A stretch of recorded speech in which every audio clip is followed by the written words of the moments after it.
আসসালামু আলাইকুম। গিফট পেতে কার না ভালো লাগে।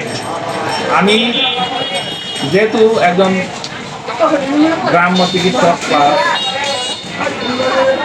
ঔষধের দোকান আছে, এই জন্য বিভিন্ন সময় বিভিন্ন কোম্পানির লোকের কাছ থেকে বিভিন্ন গিফট পাই। গিফটগুলো ভালো লাগে, খারাপ লাগে না। আর বলা চলে বগুড়ার সারিয়াকান্দি ফুলবাড়িতে রিক নামে একটি এনজিও হয়েছে। এনার ম্যানেজার মাহমুদুল হাসান ভাই খুবই ভালো একজন মানুষ।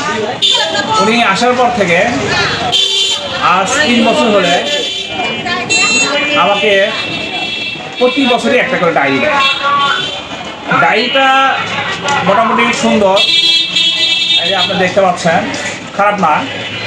আর সবচেয়ে বড় কথা হচ্ছে ডায়েরি দেওয়া বড় কথা না, আমার যে উনি ভালোবেসে আমাকে মনে রেখে আমাকে প্রতি বছর ডায়েরিটা গিফট করে, এটাই আমার কাছে সবচেয়ে বেশি ভালো লাগে। কারণ আমি সাধারণত ওষুধ কোম্পানির থেকে না হলে 15 থেকে 20টা ডায়েরি পাই, যেগুলো আমি নিজেই মানুষকে দিয়ে দিই, অন্যকে দিয়ে দিই, অন্য তাতে ব্যবহার করতে পারে। সে জায়গায় আমাকে আবার উনি দিয়ে দেয়, আমার খুব ভালো লাগছে। তা ধন্যবাদ রিক সারিয়াকান্দি ফুলবাড়ি হাটের ব্রাঞ্চের ম্যানেজার মাহমুদুল হাসান ভাইকে এবং রিক এনজিওর সকল স্তরের সকল কর্মী, কর্মকর্তা এবং পরিচালক মহোদয়কে।